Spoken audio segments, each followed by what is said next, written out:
welcome to Open Mic.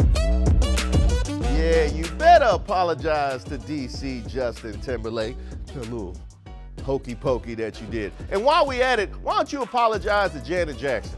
Yeah, and apologize for that all-jean outfit with Britney Spears. And apologize for making me sit through 2 minutes of mediocrity before every song on Future Sex Love Sounds became decent. Welcome to Open Mic. We like to start the show with some stories or take on a story you won't get anywhere else. I grew up in gorgeous Prince George's and live in the district, which, by the way, I need a nice saying for the district. I got gorgeous Prince George's. We'll work on that. You know these jokes come from a place of love most of the time. Let's start things off in D.C., where Mayor Bowser won a third mayoral primary, all but assuring a third term after she will likely win in November. But we're here to talk about one of her challengers. Councilmember James Butler held his election night watch party at Denny's on Bladensburg Road. For real? Denny's? That's how you know they used up that whole campaign budget. I didn't know you could rent out a whole Denny's. Now, in theory, you could just show up with a whole bunch of people and not rent it out, but some of y'all better be buying food or they will ask you to leave. Don't ask me how I know this. And I gotta say, I respect all of this. Butler didn't win, but he got to drown his sorrows with a moons over my hammy. After that, you're too full and sleepy to be disappointed.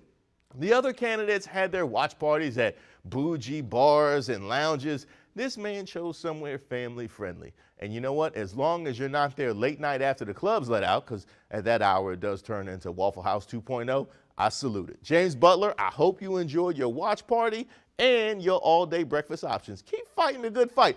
Don't you let these people steer you to Buffalo Wild Wings, not till they got a grand sandwich. Now, I chose this next story from D.C. because it's going to affect the whole area over the next few weeks. Now that the primaries are over, residents are already calling for candidates to take down all this massive amount of election signs all over the place. Y'all seen it.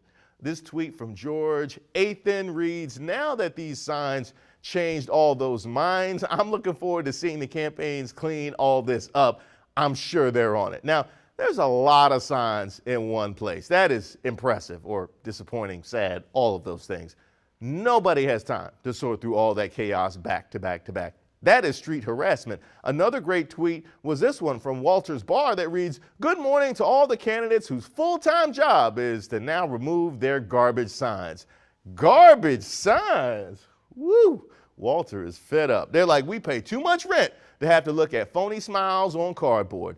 Now, according to the D.C. Board of Elections, candidates have 30 days to remove signs after an election. So depending on how much the candidates' volunteers still care or the candidate still cares, those signs might be up for a while. Now, I would never advocate vandalism, but if you happen to be a vandal, now's your time. These signs have to come down anyway. If the spirit moves you to, I don't know, draw a fake mustache or black out some teeth, I'm just saying, it might get the candidates to take them down even faster. And yes, I say this as a victim myself. Look at what they did to 2018 me on Metro. Oh, Don Corleone, look what they did to my boy.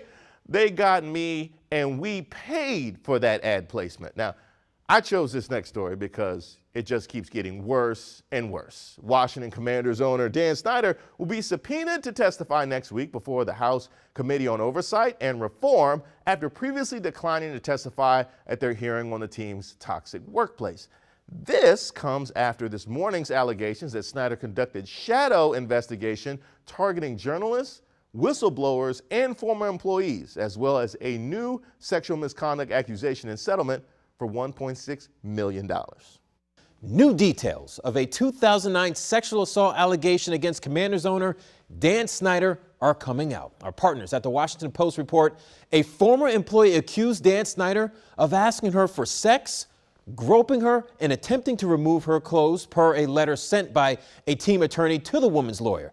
The woman alleged the assault occurred on one of the team's private planes. Snyder denied the woman's allegations, the letter states. However, the team paid the woman a $1.6 million settlement, according to the legal correspondence obtained by the Post. Now, where is rock bottom? Does it even exist with Dan Snyder? Watching the hearings, congressional Republicans need to go ahead and send Snyder a campaign donation bill after today's performance. that invoice has to be on the way, just diluting good questioning with, you know what, let's talk about fentanyl. I was surprised nobody just said, I like turtles. I really can't think of many things more infuriating than an experience of harassment being described as, quote, a waste of time, as it was by several members of Congress. They made it clear that the congressional workplace is every bit as toxic as the commanders, or at minimum, a good amount of them see absolutely no problem with said culture.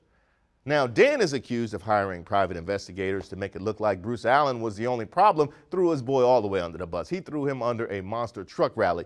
So now Congress had to snatch Dan up like Scorpion from Mortal Kombat. Get over here, just to get him to talk.